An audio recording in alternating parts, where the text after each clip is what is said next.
अभी कुछ समय पहले तक चांदी का दाम आसमान नहीं बल्कि मल्टी यूनिवर्स के पार चला गया था। लेकिन क्या हुआ कि वही चांदी आज घुटनों पर पड़ गई है। आपको जानकर हैरानी होगी कि इसके पीछे भी स्टॉक मार्केट का हाथ था जो क्रैश हो गया था। इस फिनोमिना को स्टॉक मार्केट क्रैश कहते हैं। अगर आप इस टॉपिक को अच्छे से समझ लेते हैं तो आप अपने पैसे, इन्वेस्टमेंट और आर्थिक फैसलों को बेहतर तरीके से मैनेज कर सकते हैं, क्योंकि स्टॉक मार्केट इन सभी से जुड़ा होता है। इस वीडियो में मैं बताने वाला हूँ कि मार्केट क्रैश होने के पीछे क्या इस मार्केट के जायंट्स का हाथ है या उनको भी इसका खतरा है। क्या मार्केट क्रैश होने से लोग गरीब हो जाते हैं और क्या मार्केट गिरने से पहले हमें कोई साइन मिलता है जिसे हम इग्नोर कर देते हैं। इस वीडियो में मैं डेली लाइफ एग्जांपल का यूज करके आपको ये सारा टॉपिक बिल्कुल इजी वे में समझा दूंगा, जो इस बोरिंग टॉपिक को इजी और इंटरेस्टिंग बना देगा। अगर आप एक बिगिनर हैं या कोई प्रोफेशनल, इस वीडियो को पूरा देखिए, क्योंकि इस वीडियो को मैंने ऐसे डिजाइन किया है जो एक बिगिनर और एडवांस दोनों के लिए सूटेबल है। इस वीडियो में मैंने एडवांस लेवल कॉन्सेप्ट को ऐसे डिजाइन किया है जिससे कोई भी बिगिनर आसानी से समझ सकता है। तो चलिए स्टार्ट करते हैं ये वीडियो।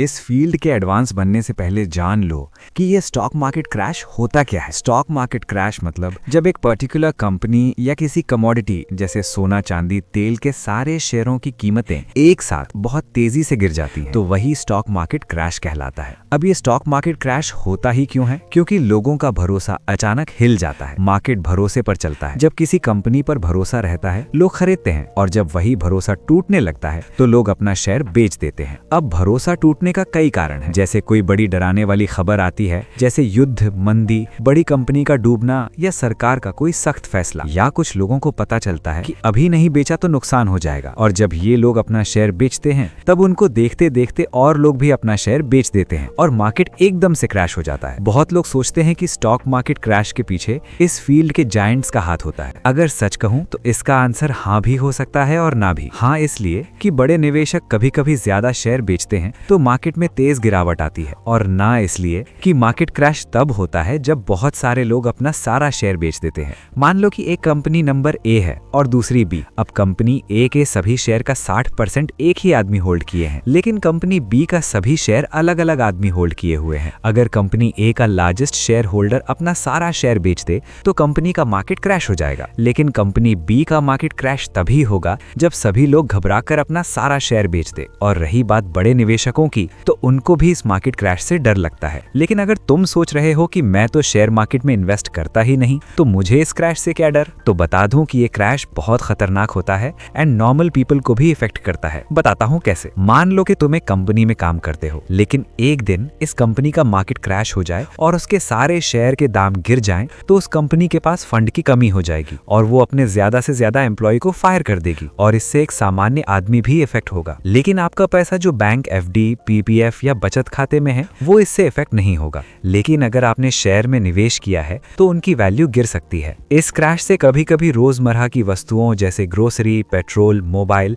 इलेक्ट्रॉनिक्स, इन चीजों की कीमतों में उतार चढ़ाव आ सकता है। लेकिन अगर इस क्रैश से इतने लोग इफेक्ट हो रहे हैं तो क्रैश होने से पहले हमें कुछ साइन तो देना चाहिए। साइन मिलता है, लेकिन कई लोग इसे इग्नोर कर देते हैं। मार्केट में पहले से ही थोड़ा थोड़ा गिरावट देखने को मिलता है और उसके बाद एकदम से मार्केट क्रैश हो जाता है। कुछ कंपनियों का परफॉर्मेंस खराब हो जाता है और उनका भी शेयर गिर जाता है, और इसे देखकर जैसे ही कुछ लोग बेचते हैं तो दूसरों को भी डर लगता है। इसके बाद एक चेन रिएक्शन शुरू होती है और सब अपना शेयर बेचने लगते हैं। लेकिन ये संकेत हमेशा 100% विश्वसनीय नहीं होते। कभी कभी मार्केट में डर दिखता है लेकिन क्रैश नहीं होता। बहुत लोगों को लगता है कि हमेशा बुल मार्केट के बाद ही क्रैश आता है। जब शेयर की कीमतें लंबे समय तक बढ़ रही हों तो उसे बुल मार्केट कहते हैं। लेकिन नहीं, मार्केट क्रैश हमेशा बुल मार्केट के बाद नहीं आता। ये सिर्फ एक कॉमन पैटर्न है। जब स्टॉक मार्केट क्रैश होता है तो लोगों को बचाने के लिए सरकार भी एक्शन लेती है ताकि लोग इन्वेस्ट करना ना छोड़ दें। बैंक और आरबीआई इंटरेस्ट रेट्स कम कर देते हैं, जिससे नॉर्मल लोग और कंपनियां कम इंटरेस्ट पर लोन लेती हैं और इन्वेस्टमेंट बढ़ता है। लेकिन गवर्नमेंट के एक्शन लेने से पहले ही तुम अपना पैसा बचाने के लिए आज से ही इन 5 पॉइंट को जान लो, जिससे तुम फ्यूचर में अपना इन्वेस्टमेंट सिक्योर कर सको।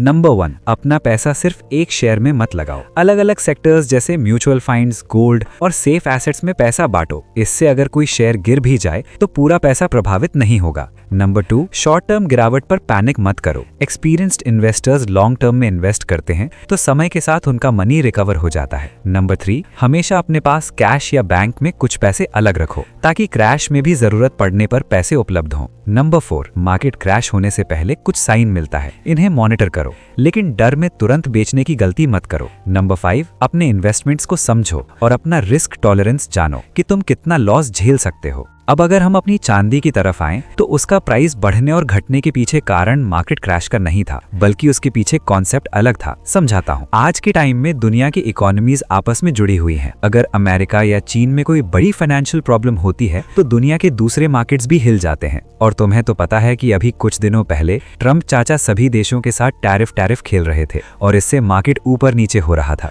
तो जितने भी इन्वेस्टर थे उन्होंने अपना पैसा बचाने के लिए सेफ ऑप्शन चूज किया। उन्होंने सभी चीजों से अपना पैसा निकालकर चांदी में इन्वेस्ट किया, जिससे चांदी का दाम कुछ समय तक हाई रहा। लेकिन अब टैरिफ वाला गेम खत्म हो गया है, तो सभी इन्वेस्टर चांदी से पैसा निकालकर दूसरी चीजों में भी इन्वेस्ट कर रहे हैं, जिससे चांदी का दाम भी गिर गया। और क्या तुम्हें पता है कि मार्केट क्रैश से लोगों का कॉन्फिडेंस घटता है, जिससे लोग कम खर्च करते हैं और कंपनियां कम हायरिंग और इन्वेस्टमेंट करती हैं, और ये चीजें देश की जीडीपी को धीरे धीरे घटाती हैं। और क्या तुम्हें पता है कि इंडिया जीडीपी में इटली से आगे है, लेकिन वहाँ के लोगों की कंडीशन इंडिया से अच्छी है। ऐसा क्यों? ये मैंने अपनी इस वीडियो में बताया है, तो इस पर क्लिक करके तुम जान सकते हो कि इसके पीछे क्या कारण है।